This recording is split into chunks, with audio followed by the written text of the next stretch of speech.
right, everybody, welcome to the WWE Podcast, and this is your quick hits news version. Even making ourselves sound official with that little jiggle at the beginning, right? Not bad. All right. Well, let's get into the news. Let's get into the breaking news that, if you're hearing this podcast, isn't breaking news to you at this point, given how quickly things travel in this world of information technology and social media. And that, of course, is the release of Bray Wyatt.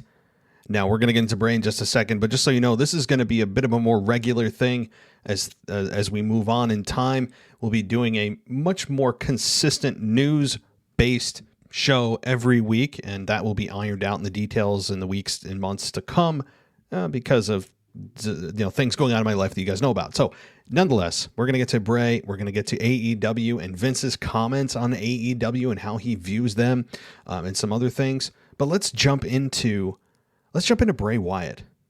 Man, I have to say, I am a bit surprised. Am I as surprised as Braun Strowman? Yeah, I am. And the reason is because Bray Wyatt was such a big part and a main event guy with his character for so long, whereas Braun Strowman was kind of in and out. He didn't have that real connection with the fans. And while it was still stunning, I think this actually, now that I'm thinking about it, is the most stunning. I know that we've had people come on the show, co-hosts, I believe even Mary Grader had said, hey, I could see Bray Wyatt being chopped. I'm like, I don't know if I see that. And it is shocking. It is shocking.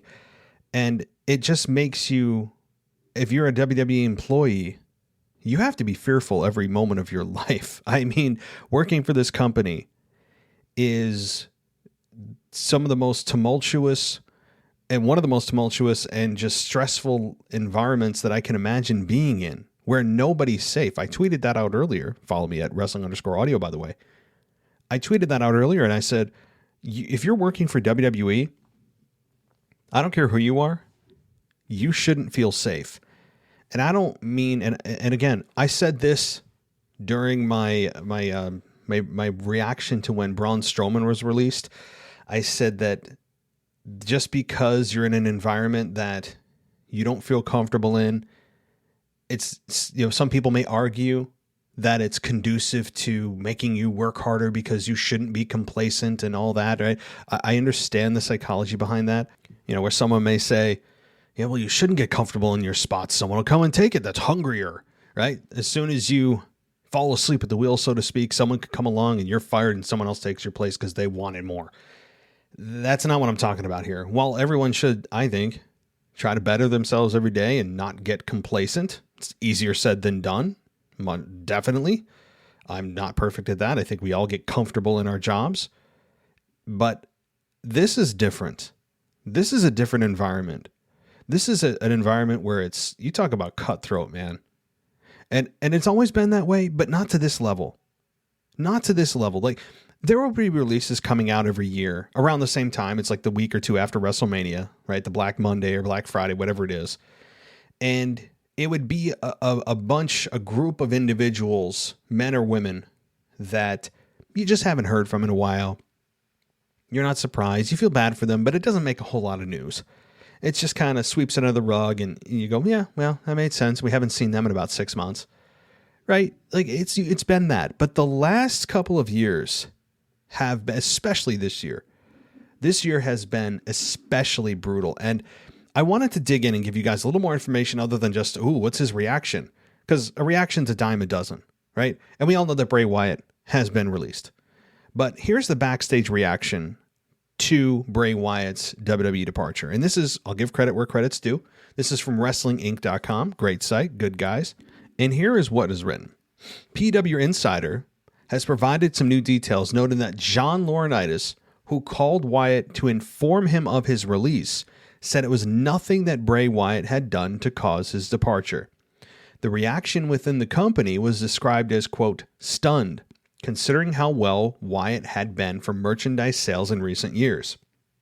The Fiend was especially successful with t-shirt and action figure sales.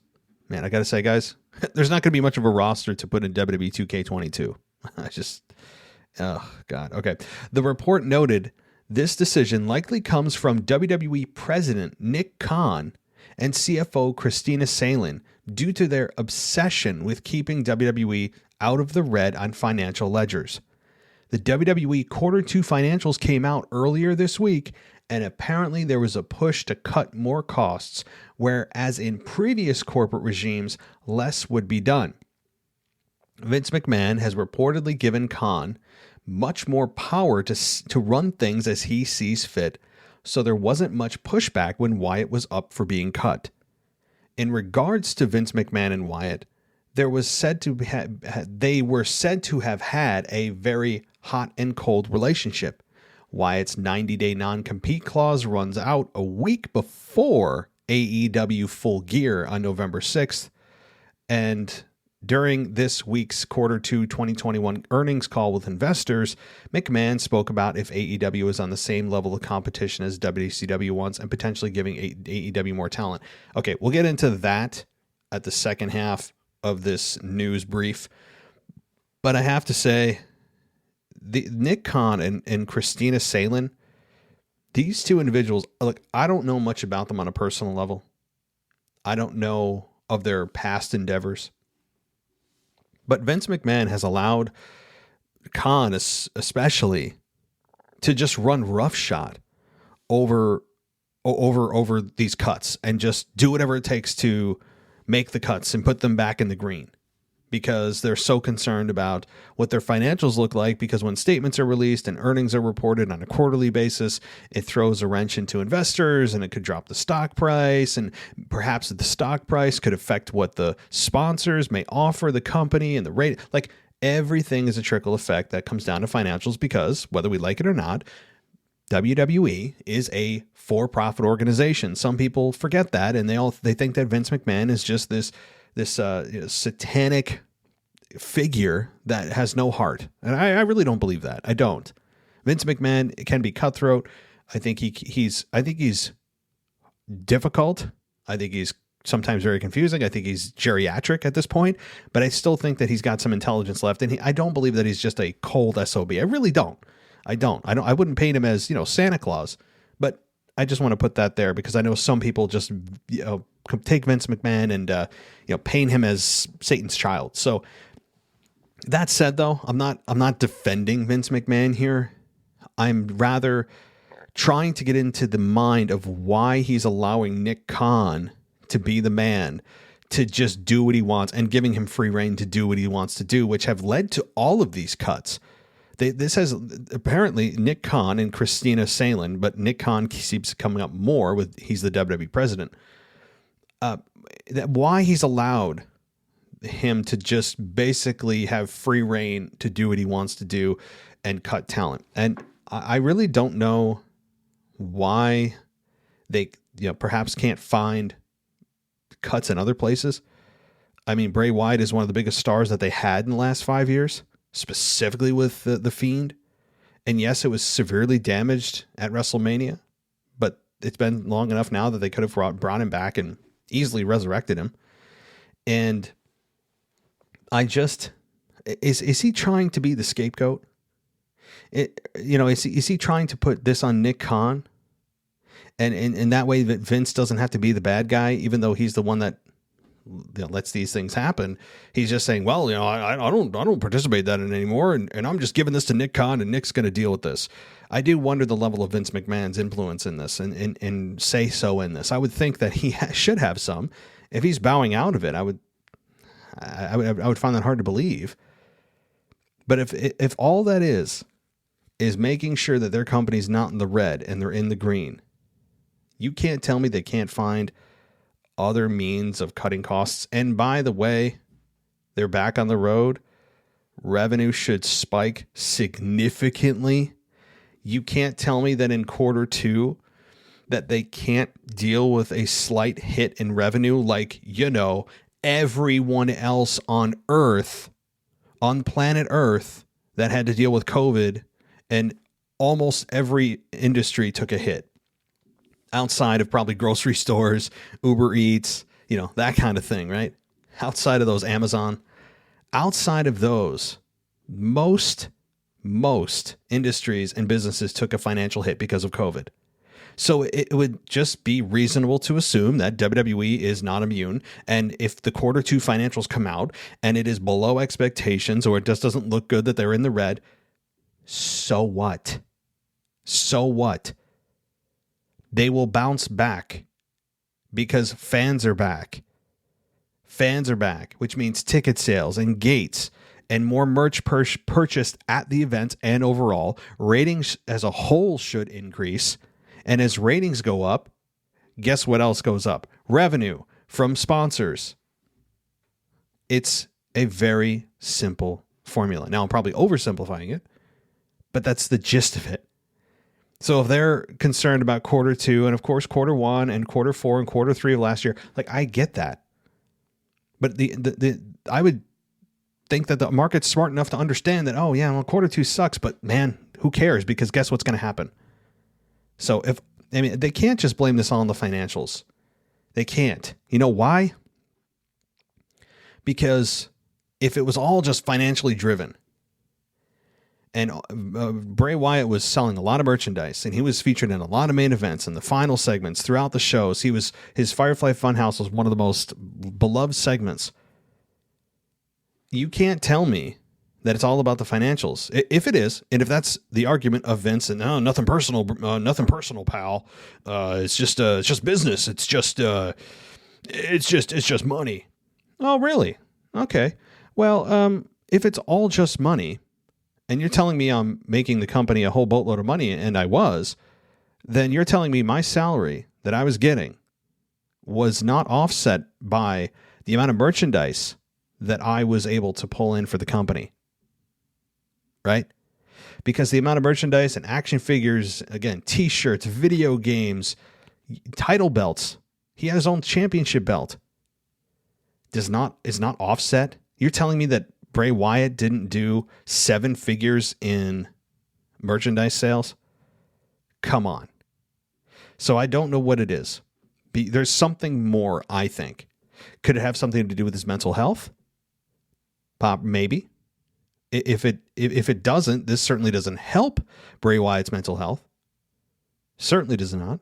We don't know where he was. I know that it was well documented. I said it many times on the show that he was dealing with the death of John Huber, Luke Harper, Brody Lee. Take your pick. You know who I'm talking about. So there is more here, because the financials, that argument falls apart very quickly when you realize how much merchandise he sold. So I will continue to follow this as you guys will, because this is certainly something that when I saw, I'm like, no. When you see somebody trending on Twitter, you know it's for 2 reasons. 1, they said something obscene. Or no, I'm sorry, 3 reasons. 2, they died. Or 3, in WWE land, they were released. So it's never, ever a good thing. Almost ever when someone's trending on Twitter. So, because, man, social media loves the negativity, don't they? So, it was a tough day for wrestling fans that were potentially looking at the return of the Fiend and how that would work with Alexa. You know, so one last thing I'll say is the reaction from Alexa Bliss, and this is the reaction from Alexa Bliss that she put on Twitter. So. Here again, this is courtesy of Wrestling Inc., so credit to them. Former on-screen partner Alexa Bliss has taken to Twitter to thank Wyatt, real name Wyndham Rotunda, for his contributions to both the company and her personally. Quote, "I really am at a loss for words," Bliss wrote. "Thank you so much, Wyndham, for everything you've done for this company. The most fun I've had is working with you. Such an amazing talent and the most kind person. I'm just in shock." Bliss made her Twitter account private shortly after the tweet. Yep. Bliss had been linked to Wyatt on WWE TV since last summer, when she made a cameo as Sister Abigail in Wyatt's cinematic match with Braun Strowman at the horror show at Extreme Rules. From there, Bliss would have a complete makeover, ditching her traditional ring gear for attire inspired by The Fiend, while Wyatt was off television selling her loss to Randy Orton from TLC. Bliss appeared on Raw Weekly, taunting Orton and attempting to, quote, resurrect The Fiend. Bliss would accompany The Fiend to WrestleMania, but would turn on him and cost him the match. Yeah, I say turn very, very, very loosely. That's not a turn, but whatever. Wow. Just a tough, crazy day. And I don't want to hear about the financial garbage. That's such an easy, cowardly way out. You could say, like you can't tell me again that somebody their salary is just too big, pal. We got to get rid of them. Well, again, what are they doing for you? You never, here's the thing. WWE makes money on every single star that they sign. They sign them at below market value. They have to do that because they're a for-profit organization. The company knows that whatever they give this individual, whoever it is, whatever they get on a yearly basis for their salary has to be less than what they perceive their income in return to be from this individual from the company. Right? So you can't tell me it's the financials. Bray Wyatt certainly well exceeded anything anyone thought he would do, especially as the Fiend. So whatever he was making, you can bet your ass that he was giving it back to WWE well beyond the salary that they were giving him. So it's just something smells fishy, something that we probably won't know for some time. So maybe he'll end up in AEW. We all think that every time someone gets released from AEW, that they automatically are going from WWE, they're automatically going to AEW. Like we all think that. And AEW, I would argue, is signing too much talent too quickly. I would argue, actually, outside of Punk and Bryan that are set to debut probably in the next month or so. It's just, I think they're doing too much too soon. But all right, well, that's the first part of this. The second part of this news brief is Vince McMahon. When he had this Q2 earnings call with investors this past week, it was asked to him if AEW was on the same level of competition as WCW once was. And he said, quote, well, it certainly is not a situation where rising tides, because that was when Ted Turner was coming after us with all of Time Warner's assets as well. That was a different situation. AEW is where they are. I don't really know what their plans are. All I know is what our plans are. Here's where the fun comes. I don't consider them competition in the way that I would consider WCW back in that day. Not anywhere near close to that. And I'm not so sure what their investments are as far as their talent is concerned. Perhaps, here's the money quote, but perhaps we can give them some more. Well, we got some. Bray Wyatt. So it's very interesting that Vince McMahon doesn't view AEW as true competition. Now, I will say this. In terms of where WCW was during the Monday Night Wars with WWF, this is not the same. They're not competing on the same night. The ratings are not the same, although they're not that far apart. It is different. Vince is right in that respect. But AEW, being a startup company, has no business being as successful as they are right now. And could the creative be better? Yes, it could. It could be. Should they stop just signing every talent in the world? Yeah, because, there's only a finite amount of money. I don't think that they should just pick up WWE's leftovers blindly every time that WWE lets somebody go. I really don't. I think AEW should be frugal with their money. Smart, I'd rather say. Smart with their money, not just, again, blank checking everything. So Vince is right in that it's not WCW versus WWF. It's not.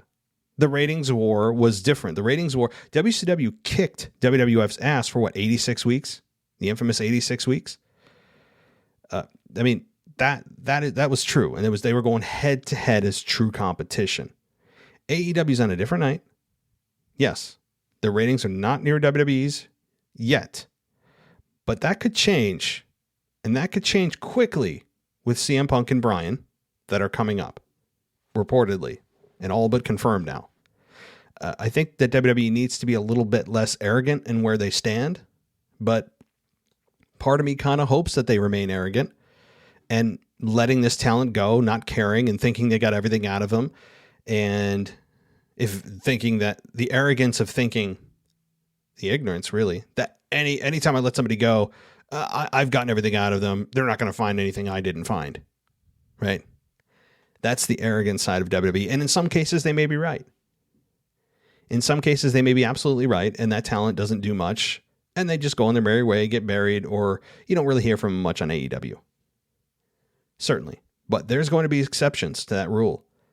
And if they keep doing this and AEW continues to absorb the talent that WWE, WWF, or WWE lets go, eventually they're going to catch lightning in a bottle. And when they do that, it's about capitalizing on that lightning. Can they do that? Can they continue to build that momentum? Oh, I just said the keyword. Can they continue to do that? And eventually, slowly over several years, outpace WWE? That remains to be seen. The winners here are the fans. That's the true winners. Because look, if you are pro one company, anti the other, I would argue that you're not a pure wrestling fan. Because if you're a pure wrestling fan, you would enjoy or at least respect the other side. So say you're pro WWE and you're like, oh, AEW is a mess. The hell with AEW. Well, wait a minute. AEW allows the talent that you just love to watch in WWE a place to make a living. At some point, you have to just step back and understand the human element of this. That it's not, after WWE, the Indies or nothing, or TNA and nothing, Impact and nothing. Like it's not just New Japan, Ring of Honor. There are places to go, a big place to go in AEW and get paid a very fair wage comparable to what you were getting paid in WWE, perhaps. So this is different. And I would argue, again, I don't want to hear that anybody's pro this, anti that. If you're a wrestling fan, you're a wrestling fan. You just enjoy wrestling as a genre of entertainment. So that was a very arrogant statement for Vince to say, but on a worldwide scale, AEW doesn't match up. They don't.